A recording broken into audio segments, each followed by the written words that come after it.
Hey you guys! So today I thought we would have a little chat about the witchcraft trend and some of my thoughts on the topic. I'm going to be covering some pros and some cons that I can see in the whole sort of movement that's happening right now. I would love to hear your thoughts as well, so please pop those down below. Let me know what you think the good things about the trend are and what the not so good things in your mind are as well. I would love to hear about that. So let's jump in, shall we? The first one is a pro. Now, for me, the trend is incredible living down in Australia because stuff is accessible now. Stuff is affordable now. So beforehand it was so expensive to get ingredients, tools, any kind of knickknacks or anything like that. Like, forget about it. Everything was so expensive down here, even just a few years ago. Whereas now we have sort of bigger sites opening up, and because of the trend, there are so many stores that are open now. Witchy stores, sort of new age stores, metaphysical stores that are selling all kinds of goods. We've got a few sort of mainstream stores, actually a lot of mainstream stores that are selling this kind of stuff now too. There's actually a store down here called Ishka, and I know it's not everywhere in Australia, but in sort of the major cities there's an Ishka, right? And it's kind of like the hippie store. Well, I got an email from them the other day saying that they're doing tarot readings there now. Like, mind blown. So the accessibility as a witch to different ingredients and different tools is amazing because of this. You know, different clothing, different like whatever, all the stuff, right? Because of the trend, the stuff has become accessible and affordable for many of us. And I know in the States it has been for a long time. Like, I've been hearing that sort of thing for a long time, but I'm sure it's even more so now. Like, there's probably even more stuff you guys have available to you now. But in other places around the world, this stuff's become a lot more available too. So that's really nice. Now, along the same vein, one of the cons to this is that a lot of the herbs and crystals and things like that, there are issues around sourcing of these now.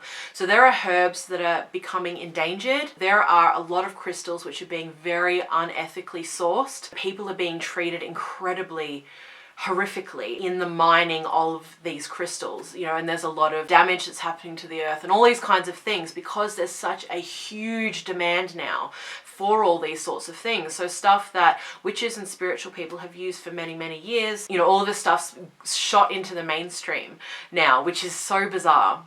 Like, I see people who I just would never expect, and they're like, oh, I'm saging my house. Like, what? It's so weird. Like, all this stuff has become so popular. So that's definitely a con to the trend, is that a lot of these things now, are causing a lot of environmental, social, and, other issues as well throughout the world. Another pro for the magical trend or the witchcraft trend that's currently happening is accessibility to information. So I just think, like, I look at all of the channels and all of the different things you can follow and find and whatever. Like, if I had have had access to that stuff as a brand new witch, like, oh my gosh, I would be salivating. Like, it would have been incredible. It was a lot more difficult back then to find good sources of information, or to find inspirational sources of information even, because we're going to go into that in a minute. But, there's just so much out there now. There is so much information. There is so much that you can find on all kinds of topics. And I think this is great for people who aren't new as well, because, we've got all of these different books coming out. A lot of them are for beginners, but a lot of them are for people who are further along on their path as well. So we've got all of this accessibility to information now, which is a really beautiful thing. And I love all that stuff. I love magical study and learning. So this is something that really, really gets me excited. Now, along with accessibility of information comes one of the cons, which is loads of misinformation. Now, this has always been a problem, but it's on a much broader scale now. I think, like, we're in a stage where, people have been encouraging others to get their facts straight for many years, and In some ways it's easier to do now, in some ways it's a lot more difficult. I think you need to know where to look, and if you're brand new in any field, you don't know what a good source is, you don't know where to look. Like, that sort of thing takes time, and it takes research, and it takes reading about things over and over again, or hearing things over and over again, and to kind of know who to trust, what sources to look at, that sort of thing. So there's a lot of misinformation happening now. Now, I don't spend time on a lot of the other platforms, the popular big ones now, which I know are the ones that are really booming now in terms of the trend. Like, there are just millions of people hanging out on these other platforms like Instagram and obviously TikTok. But some of the things I've heard of are, well, at least it was a little while ago, it was quite popular to have water infused with crystals. And I know I heard people saying that some people were sharing, like, put this crystal in water, not realizing that when that crystal is in water, it's toxic.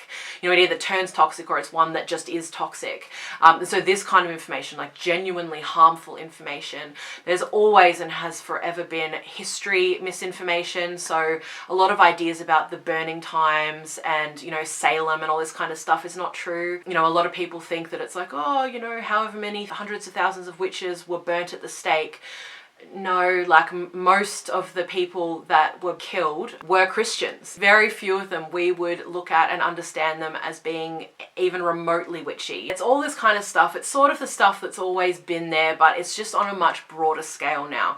So I think that's definitely one of the downsides to the trend, is that obviously anything that's kind of cool but incorrect is just going to get blasted out there. Or if a certain person says it and everyone's like, oh, well, obviously that's the truth, and then, they just repeat it again and again. And then you kind of have like these strange urban legends and, things that just kind of like are kind of parallel to the truth, like a different timeline of history, from what actually happened and that sort of thing. Now, one of the other pros to the magical trend, and so many people getting excited about magic and witchcraft and all of that, is that there has never been a better time to find other like-minded people in the witchcraft kind of community, if you will, or rather to build a community. Because at one stage, I know on YouTube in particular, it was like, oh, it's the YouTube witch community.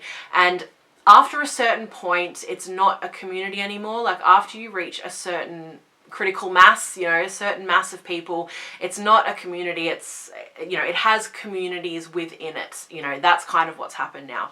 So to find communities that you really click with, to find other people that you really click with, this is an incredible time for that, because there are all kinds of people out there from every walk of life who are now into magic, whether they've been before and now they're coming online and doing their thing like out loud, or whether they are brand new, and getting into this stuff. So this is a really awesome time to find people, to find your tribe, and to find others that you really connect with. Now, there are people who, for them, witchcraft is their life.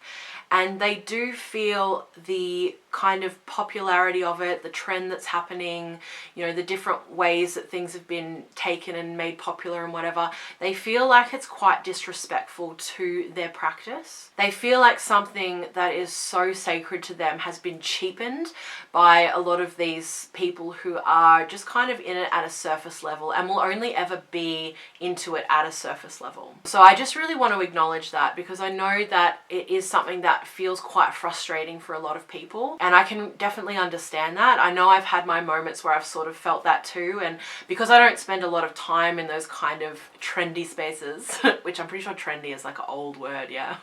I know, I remember my mum saying we used to say trendy, but like now it's not cool anymore. Anyway. So I don't spend time in a lot of those sorts of spaces, but when I have come across different things, I've sort of felt a little bit like, ooh, like a little bit taken aback. Like, you've taken something that's really sacred to me and something that I've poured so much time and energy into, and just kind of, it's like cheap now. It's just like this, sort of knockoff thing. So I get that. But I also want to give a word of encouragement to all of the people who are new to magic. Because I remember when I was, and these sorts of discussions were happening back then too. It's just that now, again, it's just so much larger than it was back then. Don't feel belittled by that. We are all new at some point. We all entered the craft at some point. And so many people did, even if they've been practicing for 10, 20, 30 years, they entered through pop culture as well. You know, there was some kind of movie or TV show or a book or something happened that, you know, awakened their interest in magic. And then they went on to be a seeker, to be a journeyer, and to be a lifelong witch, like someone who was genuinely dedicated to this path of learning and growth and of magic. So don't be discouraged if you hear these kinds of conversations. They're not aimed at you. They're not aimed at you if you're brand new, okay? Like, we all start at the beginning. My advice to you is keep studying, keep learning, keep exploring, keep experimenting, try, play with new things, and really step onto that path of being a seeker and a journeyer. If you love these different platforms that are out there for the different information that they're giving you, that is amazing. Fully follow that inspiration.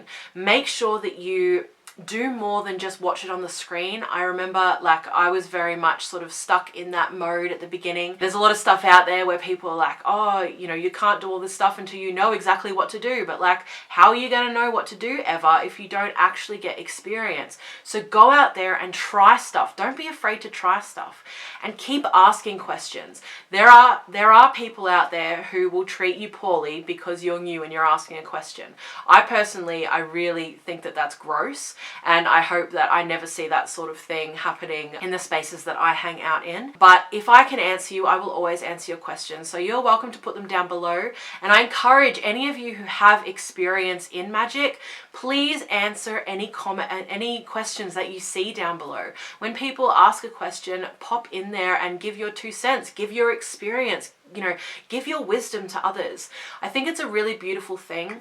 And we've kind of got to the point now where there is so much being shared, but then there are those of us who, and at different moments, feel a bit like jealous of the knowledge. And I mean jealous in like the biblical sense, but like we want to hold on to that knowledge because like, no, this is hard earned. Like, we have put in the time and the energy and the effort to actually amass this knowledge, and we don't want to kind of just give it away. But you can really make a difference for someone. You can be the difference in someone's experience in going deeper and having a really positive, you know, stepping stone further along down into their path. Like, offering little tidbits and things like that is a really amazing thing to give of to others, to give back in a sense, and to kind of keep that ball rolling and to build that sense of community and to help along those who one day will be the experienced witches as well. Anyway,